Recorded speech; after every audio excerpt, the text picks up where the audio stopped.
በስመ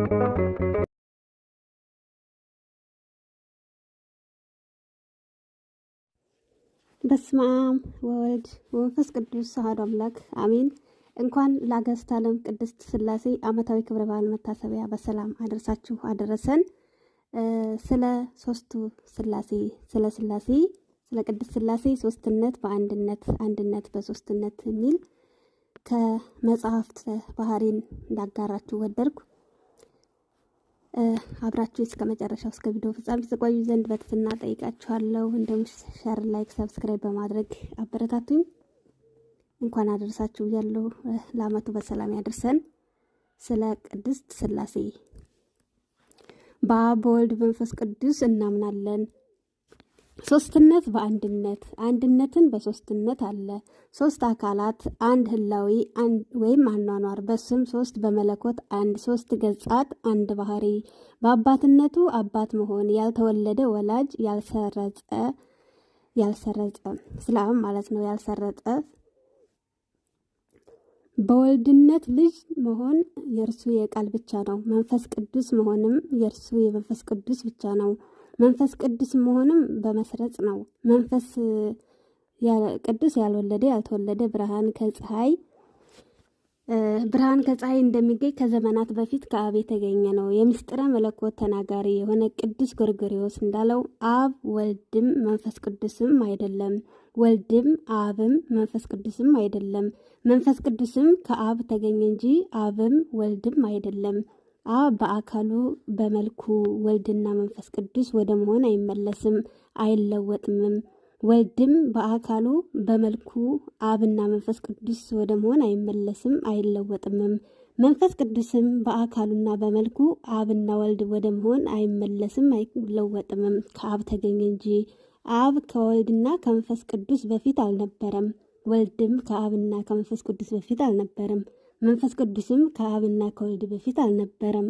ኤጲፋንዮስ፣ ጎርጎርዮስ፣ ቄርሎስ፣ ባስልዮስ እና ሳሪዎስ በመጽሐፍቶቻቸው በአንድ ቃል እንዳሉት በአንዲት ባህሪ መለኮት ያለመበላለጥ ትክክል ናቸው። ከዘመናት በፊት በሶስትነት ይኖራሉ። መጀመሪያና መጨረሻ የላቸውም። ኪሩቤል ቅዱስ ቅዱስ ቅዱስ ፍጹም አሸናፊ እግዚአብሔር የጌትነት ሞገስ በሰማይና በምድር የሞላ ነው ብሎ እንደሚያመሰግኑት በእነዚህ ሶስት ቃላት የሥላሴን ሶስትነት እናውቃለን። ፍጹም አሸናፊ እግዚአብሔር አምላካችን በሚለው የመለኮቱ አንድነት ይታወቃል። በቁስጥንጥንያ የተሰበሰቡት ኤጲስቆጶሳት እንዳወገዙት እንደ አፖሊናሪዎስ እምነት ግን አይደለም። የቁስጥንጥንያዊ ጉባኤ ከኒቃያ ጉባኤ ቀጥሎ ሁለተኛ ጉባኤ ነው። በእርሱ በአንዲት አምላካዊት ባህሪ በጣም ትልቅና እጅግ በጣም ትልቅ በማለት በደረጃዎች ስለከፋፈላቸው አወገዙት። መንፈስ ቅዱስን ትልቅ አለው። ወልድም ከሱ የሚልቅ በጣም ትልቅ፣ አብን ከወልድና ከመንፈስ ቅዱስ የሚልቅ እጅግ በጣም ትልቅ አለው። ዳግመኛ አብ በኃይልም በባህሪም አይወሰንም፣ ወልድ ግን በኃይልም በባህሪም ይወሰናል አለ። ስለዚህም ክፉና ብልሹ የሆነውን ይህን ሰው እነዚህ ደጋግ አባቶች አወገዙት። እንደ እርሱ ትምህርት የሚናገር የለም እና የሚፈጸም ፈጽሞ የተወገዘ ከሹመቱ የተሻረ ነው። አባቶች ግን ስለ ቅድስት ሥላሴ ባህሪ መለኮት ትክክል የሆኑ ሶስት አካላት ናቸው በማለት ገለጹልን። ይህም እንደ ሶስቱ ሰዎች እንደ አብርሃም ይስሐቅና ያዕቆብ ወይም እንደ ሌሎቹ የተለያዩ ስጋውያን አይደለም። በእግዚአብሔር ዘንድ እንደዚህ አይደለም። ይህ ከእግዚአብሔር ይራቅ። በአኗኗር ህላዊ እኩል ናቸው። ራእይም ለእርሱ መሆን ናት። ለእያንዳንዱ ለእርሱ ብቻ ናት። አብ በአባትነት በመሆን ወልድ በልጅነት ልጅ መሆንና መንፈስ ቅዱስ በመስረጽ በመውጣት ማለት ነው ሰራጺ መሆን ነው። ኩነት አካላዊት ናት። ይኸውም በአኗኗር ብቸኝነት ማለት ነው። አካላት ሶስት ናቸው። እነርሱም በሰዎች የተለያዩ በአንድ ኃይል እኩል የሆኑ ሶስት ባህሪ ኩነቶች ናቸው።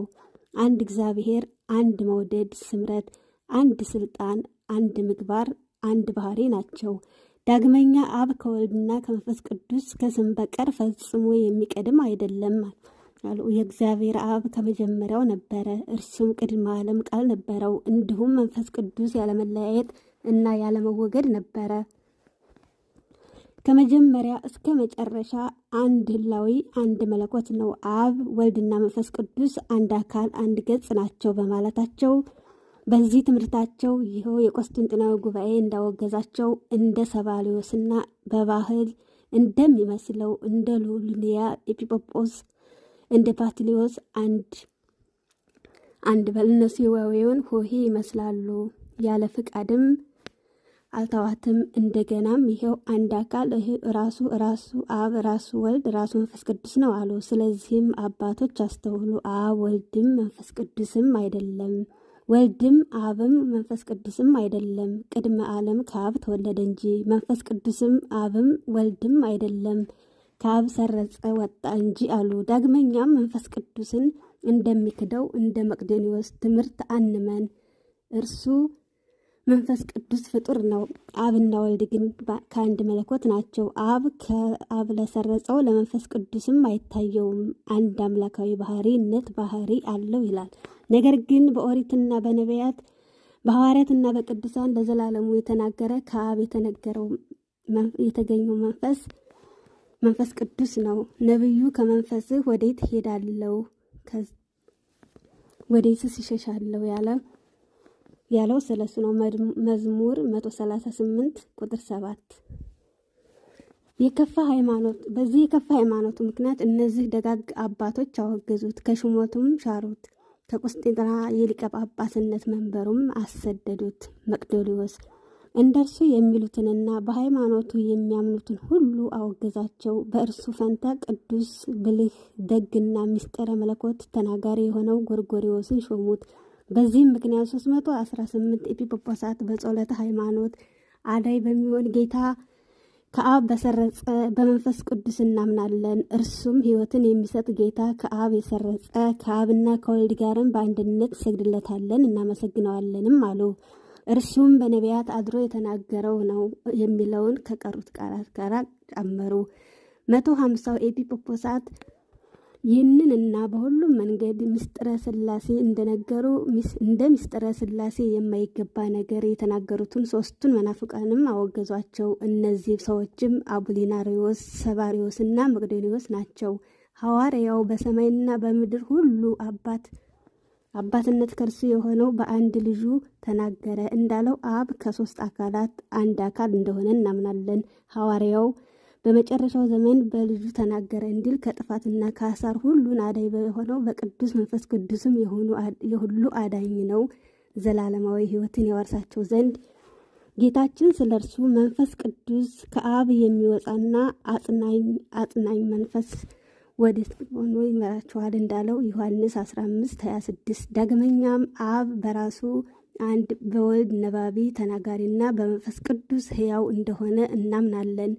ወልድም ከአብ እንደተወለደ እንደ ራሱ ነባቢና በመንፈስ ቅዱስም ሕያው እንደሆነ መንፈስ ቅዱስም ከአብ እንደሰረጸ በወልድ ነባቢ በራሱ ሕያው እንደሆነ እናምናለን። አብ ግን ሁሉ ነገር ከእርሱ የሆነ የሁሉ ነገር መነሻና 318ቱ አበው እንዳሉት የሚታየውና የማይታየውን የፈጠረ ነው። የአምላክ ሐዋርያ ጳውሎስ ወደ ቆሮንቶስ ሰዎች መልእክቱ 1ኛ ቆሮንቶስ ምዕራፍ 8 ቁጥር 5 ብዙ መላእክት በሰማይና በአማልክት ይባላሉ እንዳለው ሳይሆን እኛ ግን የሁሉ ነገር መነሻ የሆነ አንድ አምላክ እግዚአብሔር አለን። በወልድም ሁሉ ሆነ።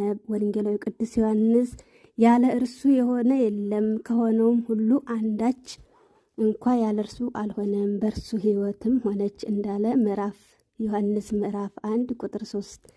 ዳግመኛም ሐዋርያው ቅዱስ ጳውሎስ ወደ ቆላስይስ ሰዎች በጻፋት መልእክቱ እንዳለው ከጨለማ ስልጣን ያዳነንን ወደ ተወዳጁ ልጁ መንግስት ያመጣልን እግዚአብሔር አብን እናመሰግነዋለን። ቆላስይስ ምዕራፍ 1 ቁጥር 13። መዳንና የኃጢአት ይቅርታ በእርሱ በኩል ይሆን ዘንድ እርሱ የማይታየው የእግዚአብሔር ምሳሌ የሆነ በሰማይና በምድር ያለው የሚታየውና የማይታየውን መላእክትና ሊቃናትን፣ ዙፋኖችን፣ ጌቶችንና ባለስልጣኖችን በእርሱ ፈጠረ።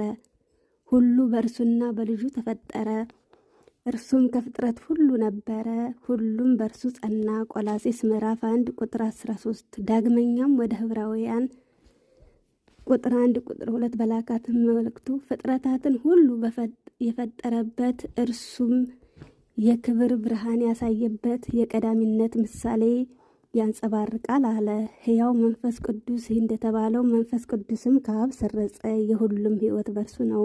ጌታችን በቅዱስ ወንጌል የተጠማ ወደ እኔ ይምጣ ይጠጣም፣ የሚያምንብኝ ሁሉ ከሆዱ የሕይወት ውሃ ምንጭ ይፈሳል አለ።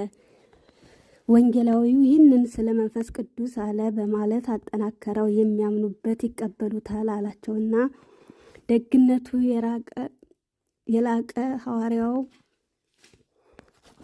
ምዕራፍ 3 ቁጥር 5 በላከው መልእክቱ በዳግም ልደት ጥምቀትና የመንፈስ ቅዱስ ሀብትን በማደስ አንጻን አለ። በዳግም ልደት ጥምቀትና የመንፈስ ቅዱስ ሀብትን በማደስ አንጻን አለ። አብ በወልድ ፍጥረት ሁሉ በፈጠረ በመንፈስ ቅዱስ ጸጋም አዳናቸው። ወልድ ግን ቅድመ ዓለም ባህርያዊና ጸባያዊ ልደትን ከአብ ተወለደ። ከብርሃን የተገኘ ብርሃን፣ ከእውነተኛ አምላክ የተገኘ እውነተኛ አምላክ ነው። አበው በኦርቶዶክሳዊት ሃይማኖታቸው እንዳስተማረን የብርሃን መወለድ ከፀሐይ እንደሆነ ሁሉ ከአብ ጋር በመለኮቱ እኩል የሆነ ተወለደ እንጂ አልተፈጠረም። ጸሎተ ሃይማኖት መለኮትን ገላጭ ወይም ተናጋሪ የሆነው ቅዱስ ጎርጎርዮስ እንዳለው የአብ ቃል ተባለ። ቃል ከተናጋሪው ፈጽሞ አይለይምና ህልውናው ያለመለየት ነው።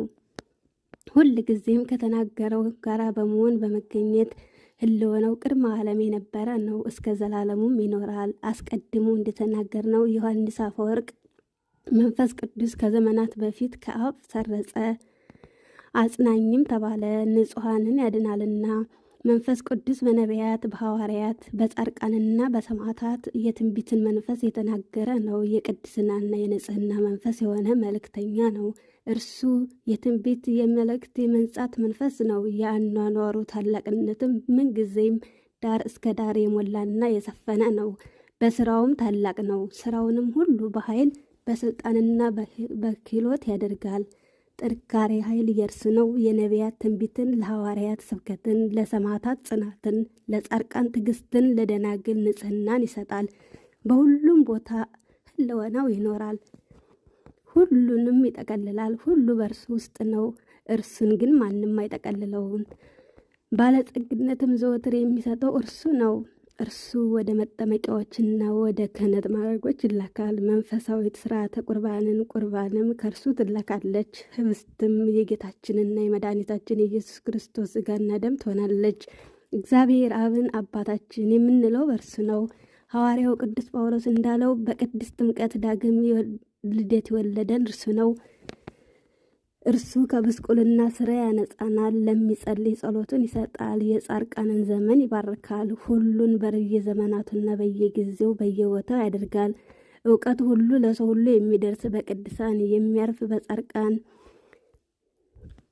የሚሆን በሚችሉ መጠን ሁሉ የእውነት እውቀትን ይሰጣቸዋል። እርሱ ከአብ የሰረጸ ሕያው እግዚአብሔር ከወልድ ጋር እንሰግድለትና እናመሰግነው ዘንድ ይገባል። የተለየች አንድ አኗኗር ወይም ህላዊ፣ አንድ ፍቃድ፣ አንድ መለኮት፣ አንድ ጌታ፣ አንድ ስልጣን፣ አንድ የአብ የወልድና የመንፈስ ቅዱስ ግብር ወይም ስራ፣ ግን ሶስት አማልክት አይደሉም። እግዚአብሔር ከዚህ ይራቅ። አስቀድመን እንደተናገር እግዚአብሔር አብ ፈቃዱና ከመንፈሱ ጋር አንድ አምላክ ነው እንጂ ከምሳሌዎቹ ሁሉ የተለየ ስለሆነ ስለ ቅድስት ሥላሴ ምሳሌ እነሆ ከብዙ በጥቂቱ ተናገር። የቅድስት ሥላሴ ምሳሌ ከምሳሌዎች ሁሉ የከበረና የላቀ ነው። ስጋዊ ህሊና ሁሉ አይደርስበትም፣ በምድራዊት ህሊናም አይለካም። ከሰማይም ከፍ እንዳለ ሁሉ ከጥልቆችም ይጠልቃል። የዓለም ስፋት በሙሉ እንደማይችለው የጠበበ መቃን እንደማያስጨንቀው ልብን በጥበብ መምራት ይመረምረዋል። የሚመጣውን እንዳለፈ ያውቃል። በእውነት አምላካችን የንጉሶች ንጉስ የጌታሽ ጌታ ነው። ቅድስት ሥላሴ የሐዋርያት አንድ ጉባኤ የአበው መጽሐፍትና ድካቸው እንድንከተል በቀናሽ መንገዳቸው እንድንከተል በጸሎታቸውም እንድንድን በመንገዳቸውም እንድንመላለስና እንድንመስልና ይላል። ከክፉና ክፉ ምግባር ከስህተት ሁሉ የአበው ቃላትና ሃይማኖታቸውን ከሚቃወሙ ሁሉ እንድንርቅ ክብር ምስጋናና ስግደት ጉልበት ሁሉ ለሚሰግድለት በምድርና በሰማያት በባህርና በጥልቆች ሁሉ ከዛሬ እስከ ኋለኛው የዓለም መጨረሻ ለዘላለሙ አሜን። የስላሶች በረከት ከሁላችን ጋር ይኖር አሜን።